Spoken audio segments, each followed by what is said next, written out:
What is up, guys? Happy Sunday. Getting another video up here. It's a walk and talk because I'm on the move. Want to get this video up. Today we are talking about why I stopped drinking. So if you've watched a bit of this channel, you've probably seen videos about business and videos about mental health. Hopefully you can hear me. I'm near the airport, so there's an airplane.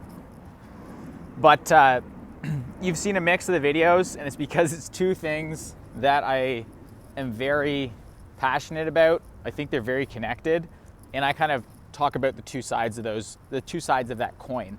Part of my journey has been sorting out a lot of inner turmoil and figuring out how to get direction, purpose in my life.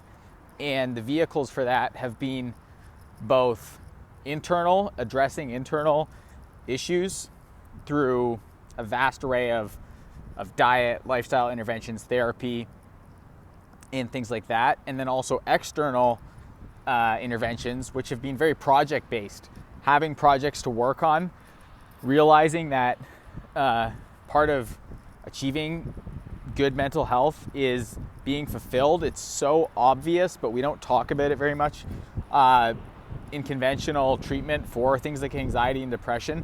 But the importance of having a project to work on and to be creatively fulfilled, especially if that's in your nature, is just so crucial. So that's why I bounce back and forth between the two different sides, the two different kind of approaches, the internal and the external, to dealing with your mental health issues. And in this video, I want to talk specifically about drinking as kind of how it pertains to things like anxiety, things like depression, my experience with it. I'm a perpetual experimenter. I'm always doing experiments, and I love to pull levers in my life that make me feel different ways. One of the most freeing realizations I had when it came to my mental health, my sort of personal levels of happiness, fulfillment, peace, was realizing that I had control over some of these different levers in my life. I could, literally, it sounds obvious, but you put a substance in your body, it's gonna make you feel something. Or you behave a certain way, it's gonna make you feel something. There's these reactions to things we put in our body. So specifically, alcohol is one of the most common substances that's used. It's obviously very accepted, but it's one of the most obvious things to change up in your life if you have mental health issues, if you have depression, if you have anxiety. And it's been a really interesting one to play with in my life. So alcohol is probably my drug of choice, if you were to put it that way. I started drinking when I was like 18 in my first year of college. It made me feel really good. It made all my problems, quote, go away. I felt comfortable. I stopped feeling insecure. It just fixed everything. It was my drug of choice. And I think that's why I really utilized it. I love the culture around it. I love the get back into the light here. I love the culture around it. I love the camaraderie and all that stuff. And so I started drinking quite a bit. Getting drunk became very normal. And but I didn't really make the connection to the mental downsides of that till like 5 or 6 years later, when I started to understand how it really did affect my mood. And as I got older, the come downs became worse. They always became worse the the older I got. But so I'd stop. I think sometimes there's a place for the AA sort of cold turkey, I'm an alcoholic.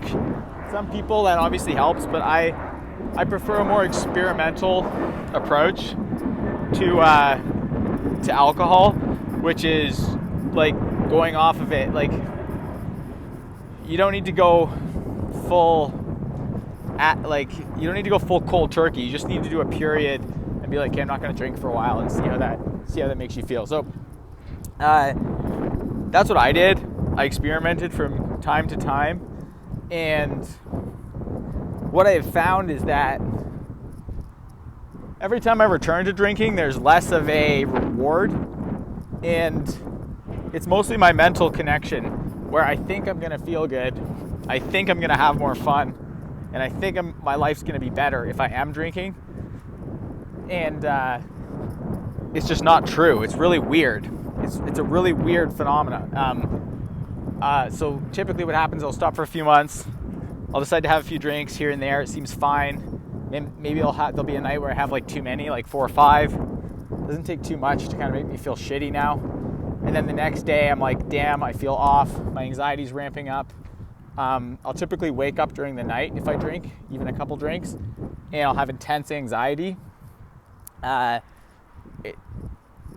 this could be even like just like crazy panic attacks. Like I'll wake up literally in a panic attack. It's not fun at all. So that's a big deterrent. Same thing the next day, my anxiety will be higher. I'll just feel shitty. I'll feel depressed.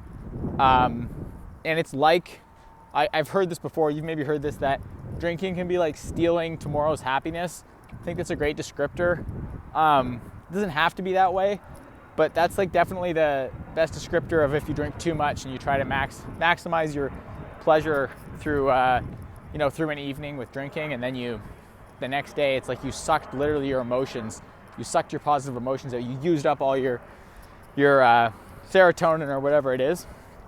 And for me that ends up, I feel like a vacuum the next day. I feel like I'm caving in on myself, and then I have no positive emotion. No, like it's awful. It's like it's a doom, it's a gloom, and like I can literally, it's hard to explain how bad those feelings can get for me on a day if I'm hungover. And so that just sucks, and it's such a waste of a day. It's such a bad experience that it makes it really easy to decide to not do that. Now, can you still dabble? Can you have 1 or 2 drinks? Yeah, sure. Like a glass of wine, like that doesn't totally fuck me up, but it's more typically after a month or 2 of that, I'll end up having a night where it's like 2, 3, 4, and then I feel like shit, and then I'm like, damn, this is throwing off my life. This is not what I want. So this is a super obvious one, but what I want to get at is when you cut it out, it's going to open up a lot more space in your life that is going to be hard. You're going to need to fill that with something else. And this video is sponsored by Wendy's, Tim Hortons. It's going to open up time in your life, because especially if your life is built around drinking, you're going to start to realize that you need other shit to build your life around. And for me, that's probably been the biggest reason why, even when I went off alcohol at different times in my life, or I got really healthy when I was on the carnivore diet, strictly, it opens up these other holes where you're like, damn, I need other outlets. And that's where business comes in. That's where hobbies come in. But overall, just like if you're trying to improve your life, you want to change, definitely take a look at alcohol just as a lever you can pull. It's so nice to get into a routine of waking up in the morning and feeling good. It's great to take on a responsibility of never feeling like you're out of control or you're not like sober. Like there's almost a sober high you get after a while that makes you way more productive, way more on the ball, and I think can lay the foundation for big and positive changes in your life, whether that be business, new relationships, new opportunities, and it's just nice to eliminate all that anxiety, depression that comes with it. So there's been a ton of background noise in this video, and I've rambled a little bit for sure. Hopefully you got something out of this. Drop your comments if you got them. Talk to you guys soon.